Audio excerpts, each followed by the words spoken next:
Hello guys, एक बार फिर से आप सभी का मेरे इस मोटिवेशन ऑफ लाइफ चैनल पर हार्दिक स्वागत एवं अभिनंदन। आप सभी के रिक्वेस्ट पर आज मैं आपको कुछ विशेष बातें बताने जा रहा हूं। यदि आप मेरे इस मोटिवेशन ऑफ लाइफ चैनल पर नए हैं तो इसे सब्सक्राइब करके बेल आइकन जरूर दबा दीजिएगा, जिससे आगे के सभी वीडियोज आपको समय समय पर मिलते रहें। और यदि वीडियो अच्छी लगेगी तो लाइक और शेयर भी जरूर कर दीजिएगा। आइए अब सबसे बड़ी समस्या के बारे में बात करते हैं कि पढ़ाई में मन क्यों नहीं लगता। पढ़ाई में मन ना लगने का सबसे बड़ा कारण क्या है? पढ़ाई करने का कारण ना पता होना, यही सबसे बड़ा कारण है पढ़ाई में मन ना लगने का। मीन्स आप पढ़ाई क्यों कर रहे हैं? जब इसका सही जवाब आपके पास होगा तभी आपका मन पढ़ाई में लगेगा।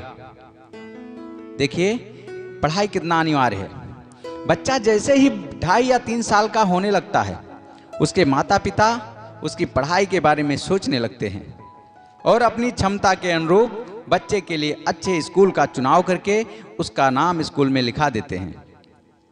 अब यहाँ से ही ध्यान देने की आवश्यकता है। यहाँ पर आपको विशेष ध्यान देना है। जब तक बच्चा अपने भविष्य को सोचने लायक नहीं होता तब तक बच्चा पढ़ाई क्यों कर रहा है, ये कारण बच्चे के माता पिता को पता होना चाहिए और फिर बच्चे को भी समय समय पर इसका कारण बताना चाहिए। यदि हम लोग ऐसा करते हैं तो निश्चित ही आगे चलकर बच्चे को इस समस्या का सामना नहीं करना पड़ेगा। अर्थात पहले से बच्चा जागरूक रहेगा और पहले से जागरूक किए गए बच्चे की यह समस्या कभी नहीं होगी कि उसका पढ़ाई में मन नहीं लगता। अब पढ़ाई का कारण क्या हो सकता है, यह भी प्रश्न बहुत बड़ा है।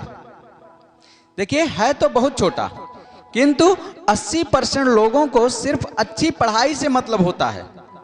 किस कारण से अच्छी पढ़ाई करनी है यह स्पष्ट नहीं होता। इसलिए मैंने इस प्रश्न को बहुत बड़ा बताया। आइए कुछ उदाहरण से इसको समझते हैं। देखिए, जब तक किसी कार्य का परिणाम हमें पता नहीं होता तब तक हमको उसमें इंटरेस्ट नहीं होता। आइए इसे और अच्छे से समझते हैं। मान लीजिए आप एक हॉस्पिटल में जॉब करते हैं। आपका काम ऑक्सीजन के सिलेंडर को दूसरे हॉस्पिटल तक पहुंचाना है। पूरे दिन की नौकरी में आप रोज 10 सिलेंडर दूसरे हॉस्पिटल तक पहुंचाकर ही घर चले जाते हैं।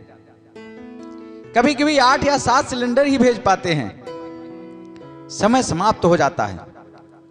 इसका कारण यह है कि आपका दिमाग मान बैठा है कि मुझे रोज यही करना है।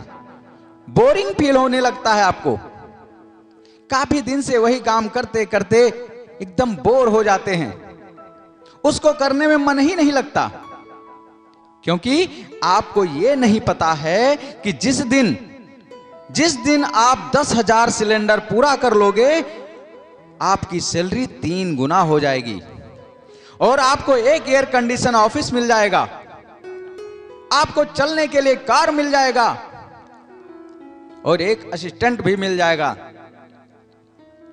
अब आप कल्पना करिए, यदि ये पहले से पता हो तब भी क्या आप एक दिन में 10 सिलेंडर ही भेजेंगे? शायद नहीं। आप इस लक्ष्य को हासिल करने के लिए कड़ी मेहनत करेंगे, क्योंकि लक्ष्य पूरा हो जाने के बाद परिणाम बहुत सुखद होगा, जिसकी कल्पना आप पहले से करके बिना थके बिना बोर हुए पूरे मन से अपने काम को जल्दी पूरा करने की कोशिश में लग जाएंगे। बिल्कुल ऐसे ही जब आपको यह पता हो जाए कि आप पढ़ाई क्या प्राप्त करने के लिए कर रहे हैं और यदि वह हासिल हो गया तो आपको कैसा महसूस होगा। अर्थात पढ़ाई करने का जब एकदम सही कारण आपको पता होगा तो आपको कभी पढ़ाई करने से मन नहीं उबेगा। जितना आप पढ़ेंगे उतना ही आपको कम लगेगा। अर्थात किसी भी कार्य को करने से पहले कोशिश कीजिए उसके परिणाम को पता करने का। इससे आपको 2 फायदा होगा।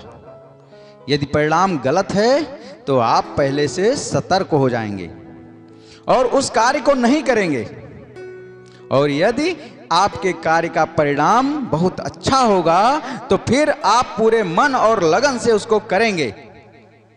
इसलिए किसी भी कार्य को करने से पहले विचार जरूरी है, क्योंकि कहा भी गया है, बिना विचारे जो करे सो पाछे पछताए, काम बिगाड़े आपनो जग में होत हंसाए, और जग में होत हंसाए चित्त में चैन न आवे, खान पान सम्मान राग रंग मन ही ना भावे।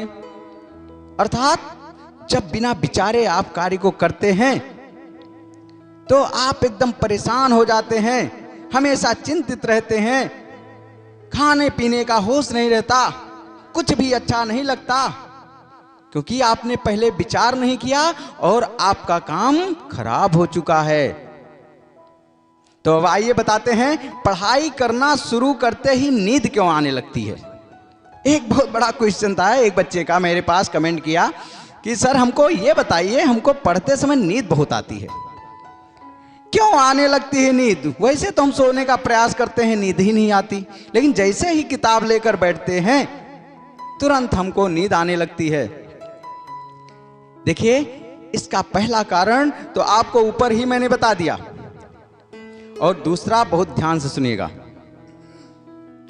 जब आपको जो सब्जेक्ट पढ़ रहे हैं उसकी जानकारी ठीक से नहीं होती, आप जबरदस्ती पढ़ने की कोशिश करते हैं, तो आपके ब्रेन में केमिकल डिसऑर्डर होता है और आपका ब्रेन जल्दी ही थकान महसूस करने लगता है और आपको नींद आने लगती है। एक कारण और है, जब पढ़ाई का कोई डर नहीं होता तो भी पढ़ते समय आपको नींद आती है। कल्पना कीजिए, कल सुबह आपका पेपर है और आप एक दिन पहले पढ़ाई कर रहे हैं, तो क्या आपको पढ़ते समय नींद आएगी? शायद नहीं, नींद नहीं आएगी आपको, क्योंकि आपको टेंशन है पेपर का। या फिर कल्पना करिए, आपको जॉब मिलनी है, आपका इंटरव्यू है, आप इंटरव्यू की तैयारी कर रहे हैं, उसकी पढ़ाई कर रहे हैं, तो उस टाइम पढ़ते हुए आपको कभी नींद नहीं आएगी, क्योंकि इसमें दोनों कारण स्पष्ट हैं। आपको फेल होने का डर भी है और आपको यह भी पहले से पता है कि यदि जॉब मिल गई तो आपको पढ़ाई से छुटकारा मिल जाएगा और लाइफ हैप्पी हैप्पी हो जाएगी, आपका जीवन खुशहाल हो जाएगा। मुझे आशा है कि आप लोग समझ पा रहे होंगे। यदि किसी को और कुछ पूछना रहेगा तो आप कमेंट कर सकते हैं, निश्चित ही मैं आप लोगों के लिए एक विशेष वीडियो और लेकर आऊंगा। आइए अब बात करते हैं कि पढ़ाई करते समय उलझन क्यों होता है। यह भी ऊपर के उदाहरण से स्पष्ट हो चुका है, किंतु मैं जो बता रहा हूं ध्यान से सुनिए। जब आप पहले से अच्छी पढ़ाई नहीं करते, आपकी परीक्षा नजदीक आ जाती है, तो पढ़ते समय उलझन होता है। या जब आपको यह महसूस होने लगता है कि मैं सब तैयार कर सकता हूं पर पर्याप्त समय ही नहीं है मेरे पास, उस समय भी आप उलझन महसूस कर रहे होते हैं, आप उलझन में आ जाते हैं। अर्थात पढ़ाई का डर ही उलझन का कारण होता है। इसलिए आप सभी को मेरी यह सलाह है कि आप अपनी पढ़ाई एक उद्देश्य के साथ कीजिए, विषय के अनुसार समय का चुनाव कीजिए, अपने पूरे समय को पाठ्यक्रम के अनुसार डिवाइड कर लीजिए। ध्यान दीजिए, अपने पढ़ाई पर विशेष ध्यान दीजिए, क्योंकि पढ़ाई आपके जिंदगी का वह महत्वपूर्ण हिस्सा है जो कि हमेशा आपके साथ रहती है। लाइफ में हर कोई साथ छोड़ देगा, किंतु आपकी पढ़ाई होल लाइफ आपके साथ रहती है। इसलिए पढ़ाई के इंपॉर्टेंस को समझिए और पढ़ लिख कर एक सफल इंसान बन जाइए। मेरी शुभकामनाएं आपके साथ हैं। आप निरंतर प्रगतिशील रहें और पढ़ते रहें, स्वस्थ रहें, मस्त रहें, व्यस्त रहें, बहुत बहुत धन्यवाद। जय हिंद, जय भारत।